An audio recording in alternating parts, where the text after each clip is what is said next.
And we are joined now in row J by Sheldon Harnick, the lyricist of Fiddler on the Roof. Sheldon, I cannot say enough how much of an honor it is for me to have you here. Oh, try. Oh, try. I think by the end I'll get up there. I'll make it to that point. I'm really so excited, and as Thank you. I was just saying, this is the moment I've been waiting for with this show on this channel to discuss the next revival of Fiddler on the Roof. So Fiddler just celebrated its 50th anniversary. So when did the beginning come about for you to say it's time for a revival? The day after the last production closed. Really? Yeah. Yeah. I hated to see it close. It was a beautiful production. I agree. Yeah. I agree. And so you've been pining to get it back. That's a good word. Yes, I have been pining. Tell us what we know already for this upcoming revival.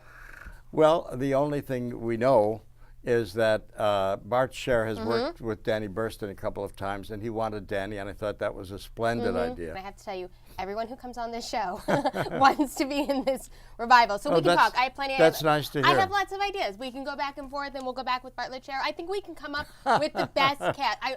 I want to be involved too. If I can't be on stage with you guys, I think we can work together. Take me back before Fiddler was written. How were you first introduced to the stories of Sholem Aleichem? Somebody had sent me a novel by Sholem Aleichem called Wandering Star, which is about a Yiddish theatrical troupe that's wandering all over Eastern Europe. It's a big, fat Dickensian kind of book with maybe 40 characters, the members of this theatrical troupe. So I read it, and I loved it, and I gave it to Jerry Bach to read. Jerry read it, and he loved it. And we talked about who would be the right person to do the book, and we thought Joe Stein. We had worked with Joe, we loved to work with him. So we sent the book to Joe, and to our surprise, Joe read it and he said no. He said, it's simply too big. He said, but since we love the style of the writing, let's see what else we can find by this author, by Sholem Aleichem. We found copies of the book called Tevye's Daughters, and Joe Stein was vastly amused to find out that he could get copies at O'Malley's bookstore. It seemed like the unlikely place to find Sholem Aleichem.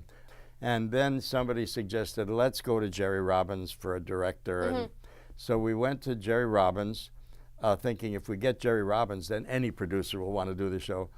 And it turned out we were very lucky. When Jerry Robbins was 6 years old, his family had taken him to that part of Poland where the family came from.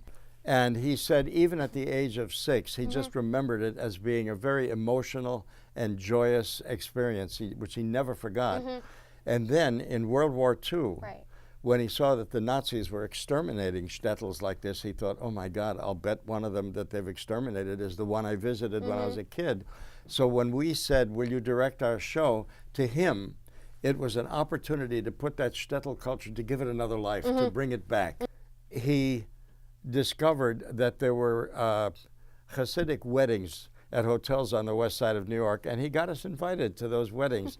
So I saw traditions I'd never seen before, which wound up in the show. Because you were raised in a more secular and reformed household, we correct? had, in Chicago, theoretically it was an Orthodox synagogue, but it was a non-Jewish neighborhood.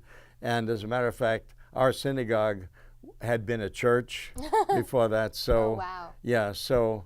A little different than the Upper West Side. A little different, yeah. The crucifixes bothered me. No, they.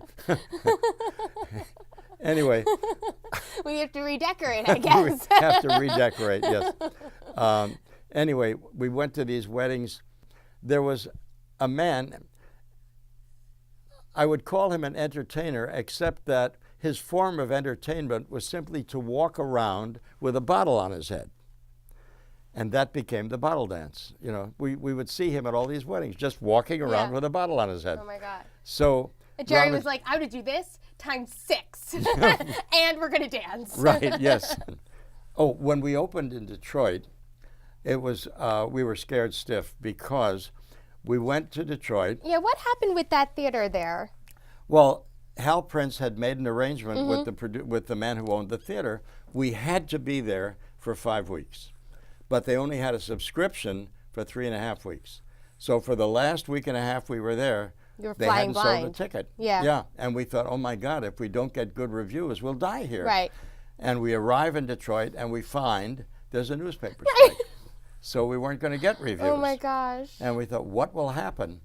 But, you know, opening night, Robbins wanted to put everything that we had into the show. He wasn't interested in cutting yet. He just wanted to see what worked and what didn't work. So that the show ran till about 11:45 or Oh my 10 to 12, God. starting at 8 o'clock. It was very long. And at the end, we saw people get up and leave. But what was encouraging was that they were walking up the aisle backwards.